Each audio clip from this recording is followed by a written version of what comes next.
سلام، خسته نباشید به تمام عزیزان و همکاران گرامیم. امروز با آموزش شونه و قیچی با یک دست همراه شما هستیم. اگه چنل ما رو سابسکرایب کنید و زنگوله رو هم بزنید. خب عزیزانی که کلا بلد نیستن قیچی رو دست بگیرن، در انگشتری میکنیم و به این صورت دست میگیریم. هنگام غلاف کردن قیچی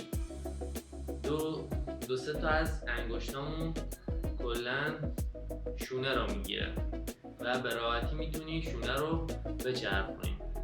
با این دو انگشت شونه رو میگیریم و قیچی رو میاریم بالا که انگشت شستمون زیر شونه قرار میگیره و در حلقه به این شکل میگیرن، شونه رو به این شکل میگیره و کات میکنن که زیاد جالب نیست و اشتباهه، چون یه موی سری اگر 10 سانت باشه میتونی کات کنی ولی اگر 6 سانت یا 3 سانت یا 5 سانت باشه موهاش کلا نمیتونی، چون خود شونه به کف سر برخورد میکنه. ولی به این صورت که میگیری کلا شونه با کف سر برخورد نمیکنه و راحت میتونیم کاتمون رو انجام بدیم و برای بغل سرم به این نحو میتونیم کاتمون رو انجام بدیم. شما اگه چنل ما رو سابسکرایب کردید سابسکرایب کنید و برای آموزش‌های بیشتر ما رو دنبال